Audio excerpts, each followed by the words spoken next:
فأعوذ بالله من الشيطان الرجيم بسم الله الرحمن الرحيم رب اشرح لي صدري ويسر لي أمري واحلل عقدة من لساني يفقهوا قولي۔ السلام علیکم ورحمۃ اللہ وبرکاتہ۔ ناظرین، پروگرام دعا کیجئے کے ساتھ آپ کی خدمت میں حاضر ہیں۔ آج ہم انشاءاللہ بیماری سے شفا کی دعائیں آپ کے ساتھ شیئر کریں گے۔ صحت اور بیماری انسانی زندگی کے ساتھ ساتھ ہیں۔ انسان کی زندگی کے کوئی بھی 2 دن ایک جیسے نہیں ہوتے۔ آج اگر انسان خوش ہے تو کل اداس ہوگا،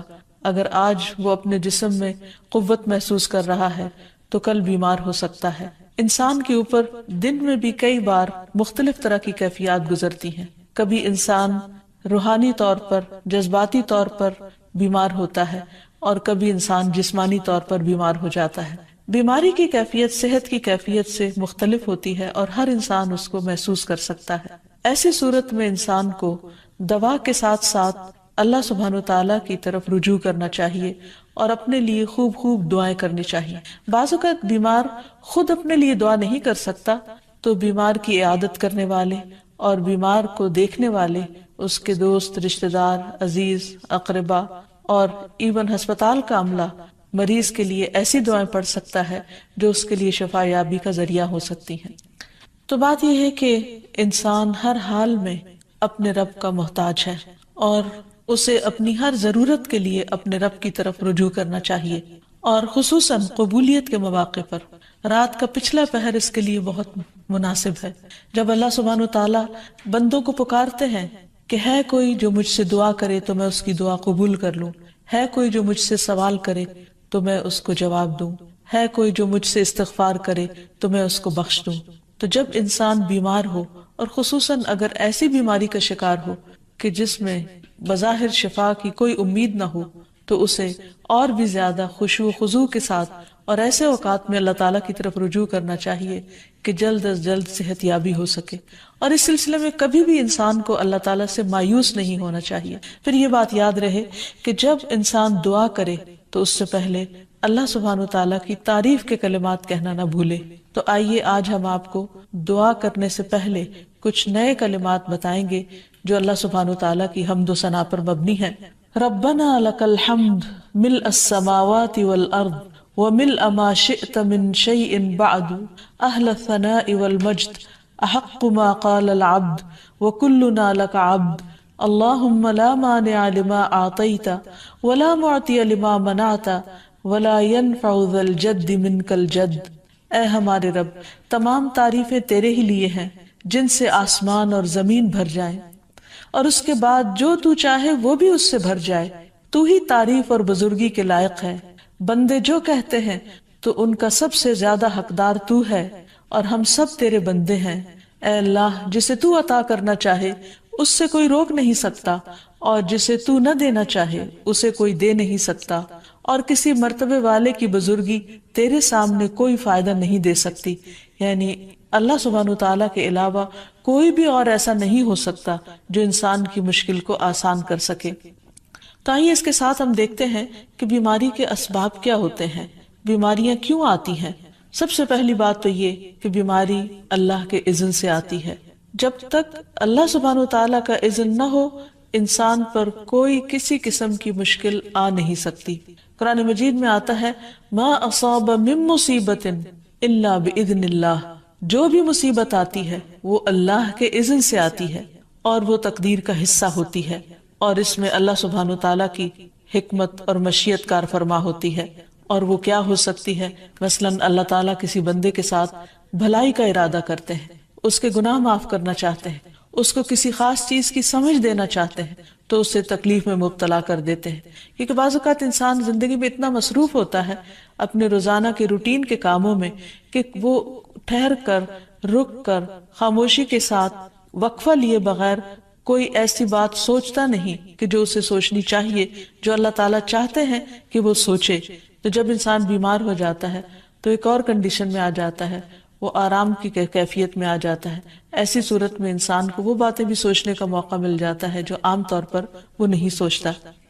پھر اسی طرح ہمیں ہمارا دین یہ بھی بتاتا ہے کہ بعض اوقات انسان پر بیماری یا کوئی بھی تکلیف اس کے اپنے ہاتھوں کی کمائی سے آتی ہے، یعنی اس کا اپنا کوئی گناہ یا قصور ہوتا ہے جس کی بنا پر اسے وہ تکلیف پہنچتی ہے۔ قرآن مجید میں آتا ہے وَمَا أَصَابَكُم مِّن مُّصِيبَةٍ فَبِمَا كَسَبَتْ أَيْدِيكُمْ وَيَعْفُو عَن كَثِيرٍ، اور تمہیں جو بھی مصیبت پہنچی تو وہ اس وجہ سے ہے جو تمہارے ہاتھوں نے کمایا، اور وہ بہت سی چیزوں سے درگزر کر جاتا ہے۔ اسی طرح بعض اوقات انسان کی بیماریاں اس کے کسی گناہ کا نتیجہ ہوتی ہیں۔ عمر رضی اللہ عنہ نے جب عباس رضی اللہ عنہ سے بارش کی دعا کرنے کے لیے کہا تو انہوں نے کہا اے اللہ، بے شک مصیبتیں گناہوں کی وجہ سے ہی نازل ہوتی ہیں اور انہیں صرف توبہ ہٹا سکتی ہے۔ پھر اسی طرح ایک اور روایت میں آتا ہے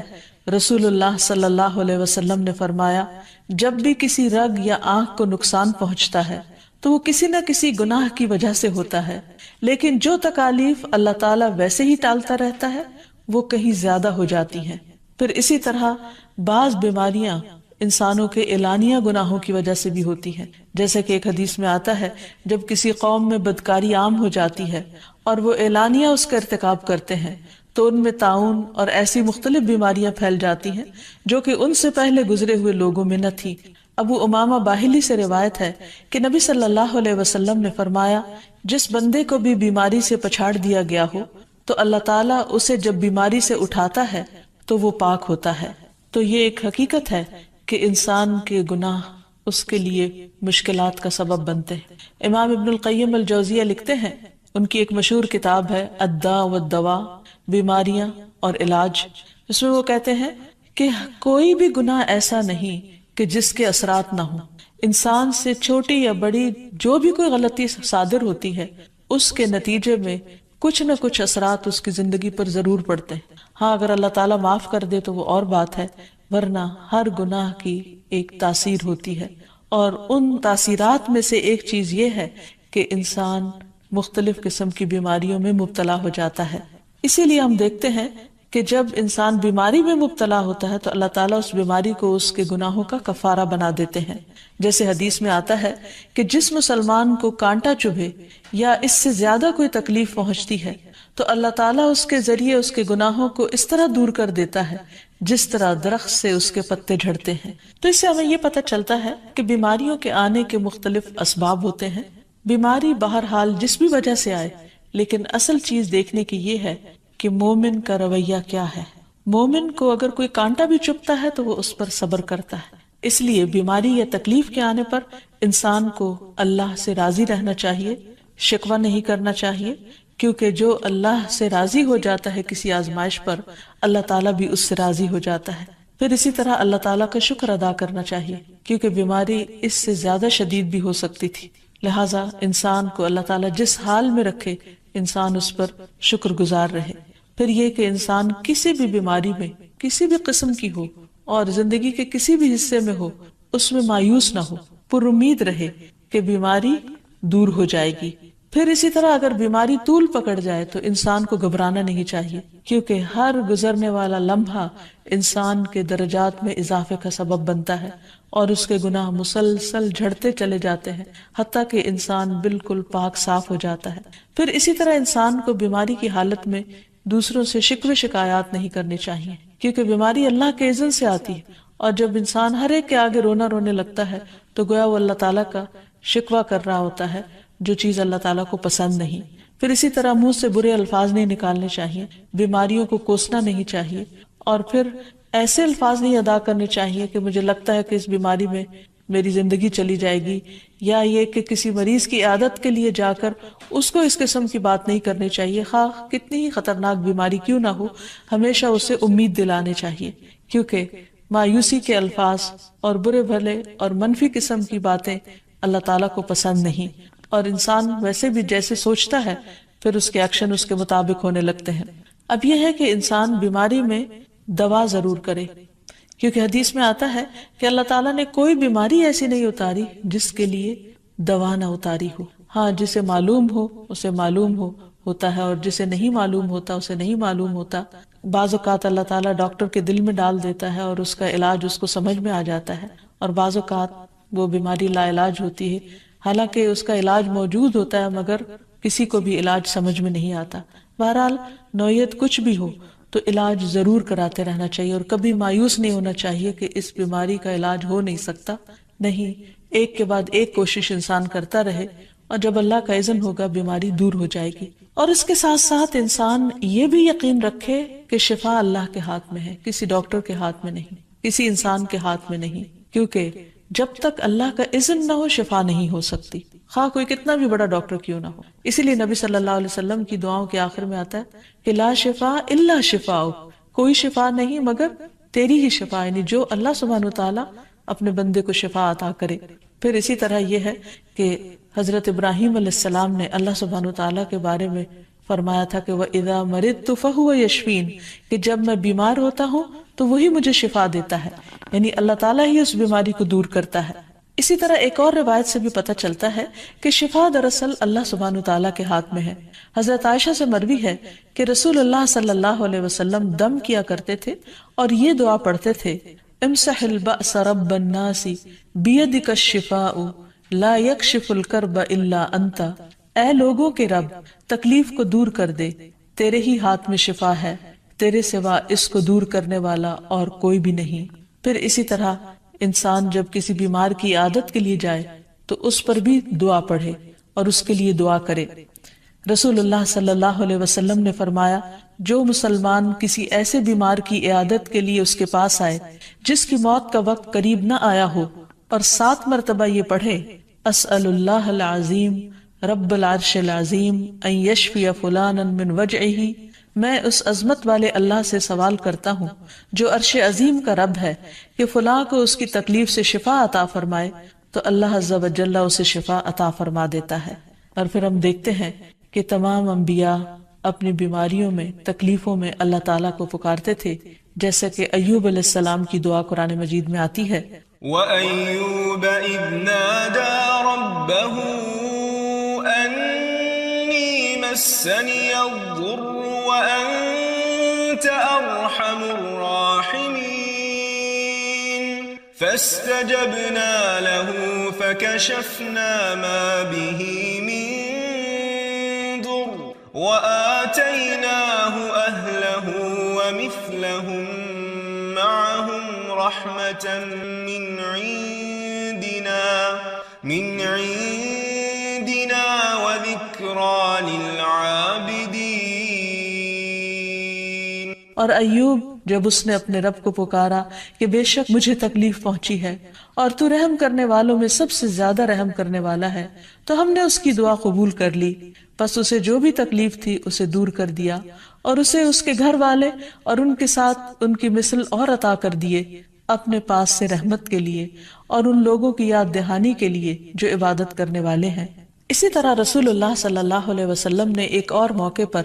ایک صحابی عثمان بن ابی عاص الثقفی کو ایک دعا سکھائی. جب وہ نبی صلی اللہ علیہ وسلم کے پاس حاضر ہوئے، وہ کہتے ہیں مجھے اتنی تکلیف تھی کہ قریب تھا کہ وہ مجھے ہلاک کر دیتی، تو نبی صلی اللہ علیہ وسلم نے مجھے فرمایا اس درد کی جگہ پر اپنا دایاں ہاتھ رکھو اور 7 مرتبہ کہو بسم اللہ اعوذ بعزت اللہ وقدرتہ من شر ما اجد واحاذر، اللہ کے نام کے ساتھ میں پناہ مانگتا ہوں اللہ کی عزت کی اور اس کی قدرت کی اس شر سے جو میں محسوس کرتا ہوں، یعنی اس تکلیف سے بچنے کے لیے جو مجھے محسوس ہو رہی ہے اور جس سے میں خوف محسوس کرتا ہوں. عثمان کہتے ہیں کہ جب میں نے یہ پڑھا تو اللہ سبحانہ وتعالی نے مجھے شفا عطا کر دی. پھر اسی طرح ہر بیماری سے شفا کی دعا نبی صلی اللہ علیہ وسلم نے سکھائی. عبداللہ بن عباس سے مروی ہے کہ نبی اکرم صلی اللہ علیہ وسلم نے فرمایا جب کوئی شخص کسی ایسے مریض کی عیادت کرے جس کی موت کا وقت ابھی قریب نہ آیا ہو اور اس کے پاس 7 مرتبہ یہ دعا پڑھے اسأل اللہ العظیم رب العرش العظیم ان یشفیک، میں عظمت والے اللہ جو عرش عظیم کا رب ہے اس سے دعا کرتا ہوں کہ وہ تمہیں شفا عطا کرے، تو اللہ تعالیٰ اسے اس مرض سے شفا عطا کر دے گا. پھر اسی طرح نبی صلی اللہ علیہ وسلم اگر کسی کو کوئی پھوڑا بنسی ہوتی تو اپنے لعاب دہن کے ساتھ زمین کی مٹی تھوڑی سی لے کر اس درد تکلیف والی جگہ پر لگاتے تو اس سے بھی شفا ہوتی. حضرت عائشہ کہتی ہیں کہ جب کسی انسان کے عضو میں کوئی تکلیف ہوتی، پھوڑا یا زخم ہوتا، تو نبی صلی اللہ علیہ وسلم اپنی انگلی اس طرح رکھتے اور سفیان جو راوی ہیں انہوں نے اپنی شہادت کی انگلی زمین پر رکھی، پھر اسے اٹھا کر فرمایا بسم اللہ تربت اردنا بریقۃ بعدنا لیشفى به سقیمنا باذن ربنا،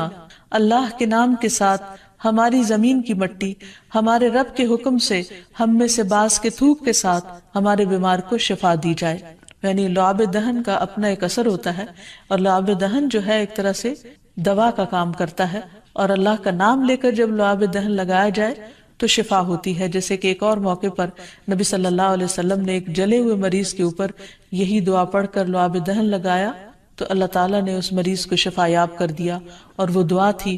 اذھب البأس رب الناس واشف انت الشافی لا شفاء الا شفاؤک شفاء لا یغادر سقما۔ پھر اسی طرح ایک موقع پر ایک قبیلے کے سردار کو جب بچھو نے کاٹ لیا اور اس کے جسم میں زہر پھیل گیا تو ایک صحابی نے سورۃ الفاتحہ پڑھ کر اس پر دم کیا تو اس سے اس کو شفا ہو گئی، اور یہ بات جب نبی صلی اللہ علیہ وسلم کو بتائی گئی تو آپ اس پر خوش ہوئے۔ اور سورۃ فاتحہ سب لوگوں کو آتی ہے، اسی لیے اس کا نام سورۃ الشفا بھی ہے، کیونکہ یہ بیماری میں بطور علاج پڑھی جاتی ہے مریض پر، مریض خود بھی پڑھ سکتا ہے اور اس کے اٹینڈنٹس بھی اس پر پڑھ سکتے ہیں۔ حضرت علی رضی اللہ تعالیٰ عنہ کہتے ہیں کہ نبی صلی اللہ علیہ وسلم کو بچھو نے ڈس لیا اور آپ نماز پڑھ رہے تھے۔ جب آپ نماز سے فارغ ہوئے تو آپ نے فرمایا اللہ تعالیٰ بچھو پر لعنت کرے، یہ نہ نمازی کو چھوڑتا ہے نہ کسی اور کو۔ پھر آپ نے پانی اور نمک منگوایا، آپ اس پر ملتے جا رہے تھے اور یہ صورتیں پڑھ رہے تھے قل یا ایھا الکافرون وقل اعوذ برب الفلق اور قل اعوذ برب الناس، تو یہ بھی ایسے مواقع پر پڑھی جا سکتی ہیں۔ پھر اسی طرح یہ ہے کہ اگر کسی بھی دوا یا دعا سے مریض صحت یاب نہ ہو رہا ہو، اس کی تکلیف کم نہ ہو رہی ہو، تو بھی موت نہیں مانگنی چاہیے، کیونکہ مومن کے لیے زندگی ایک بہت بڑی نعمت ہے۔ وہ جس بھی حال میں گزرے بہرحال وہ اسے آخرت کمانے کا ذریعہ بنا سکتا ہے۔ یعنی اگر وہ تکلیف میں اس کی زندگی گزر رہی ہے اور اس پر وہ صبر کر رہا ہے اور اللہ کو یاد کر رہا ہے تو اس کے بے پناہ درجات بلند ہونے کا ذریعہ ہے، یعنی یہ بیماری اس کے لیے بلندی درجات کا ذریعہ بن جاتی ہے۔ اس لیے کبھی بھی موت نہیں مانگنی چاہیے۔ ہاں اگر تکلیف حد سے بڑھ جائے تو انسان یہ دعا مانگ سکتا ہے اللہم احینی ما کانت الحیات خیرا لی وتوفنی اذا کانت الوفات خیرا لی، اے اللہ جب تک میرے لیے زندگی بہتر ہو مجھے زندہ رکھ، اور جب میرے لیے وفات بہتر ہو تو مجھے وفات دے دے۔ تو اللہ تعالیٰ سے دعا ہے کہ اللہ تعالیٰ تمام بیماروں کو صحت اور شفا عطا فرمائے،